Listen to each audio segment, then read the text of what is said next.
President Donald Trump, who, as you know, lost a case in New York and now reportedly owes the state of New York $355 million. I thought I had a bad day.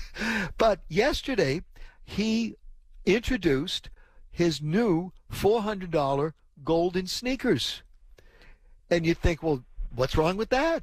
Well, patent professor John Rizvi, who's been a guest on this program before, has raised, if not a red caution flag, at least a yellow caution flag. Professor Rizvi, welcome back to Nightside. Yeah, always a pleasure to be here, and what a great segue to you started out talking about the Red Sox, and now we're talking about red shoes. Yeah, well, the Red Sox are undefeated. They beat a tough Northeastern team today, 7-2. This could be the year.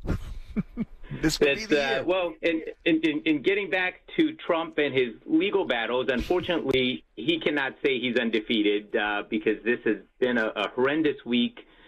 I don't know how familiar your listeners are with this, but this tennis shoe is bright golden. It's got red, white, and blue, and the problem is that the sole of the shoe is red. And for those that follow fashion and are familiar with the that would not be me, but that would not be me, by the way, Professor. So I'm all ears.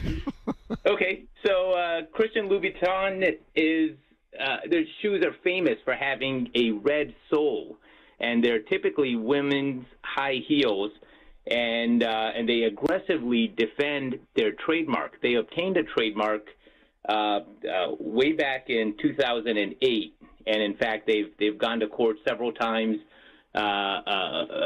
calling competitors to task for putting a red sole on their shoe, and that's exactly what President Trump's new sneaker line has. It has a red sole selling for $3.99. He launched it, I believe, just last week at the largest sneaker convention in the world, SneakerCon, and sold out.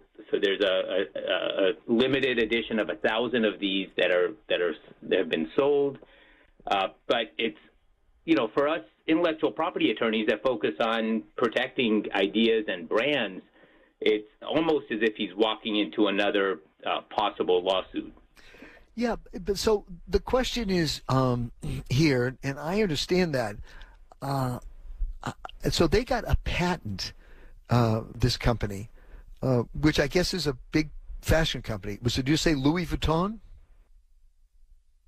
Christian Louboutin. Christian Louboutin. Okay, well that's. They sound pretty good too. I mean, they get the two confused often. I mean, they both have. There's a lot of overlap. They both sell different types of handbags. So they basically have patented worldwide that no one else can have red-colored soles on all sorts of footwear, whether it's women's high heels or whether it's sneakers or running shoes or army boots or anything. Yeah, so, theirs is limited to women's high heels in their federal trademark application, and it's not a patent, it's a trademark, so they're protecting the branding. Yeah. And they were challenged. I mean, that trademark was challenged by another fashion brand, Yves Saint Laurent, claiming that it should have been invalidated because a single-color trademark, in their view, should not be approved. No single company should have exclusive rights to a color. Yeah. Unfortunately, the courts did not agree, and there's several trademarks. UPS, for example, they have rights to their brown. Tiffany's has that famous royal blue. The Klondike ice cream bars, they have a shade of blue as well. So there's clearly legal support for trademarks for a color.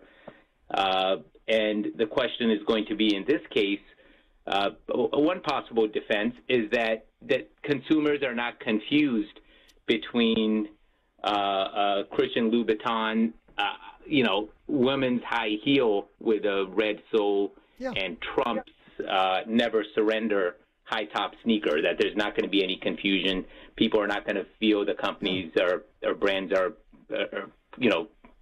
somehow get them confused with each other. That's not going to happen. That's a possible defense. Yeah.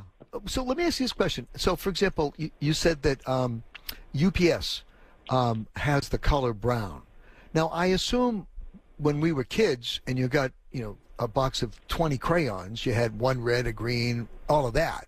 But the hues on the spectrum of color has to be almost infinite, correct? I mean, you could have 50 shades of brown, can't you? Yeah, and that was the argument for some of the companies that are claiming that, hey, you can't give a color because we don't have an unlimited. I mean, I guess we do. I guess you can have different variations, but yeah.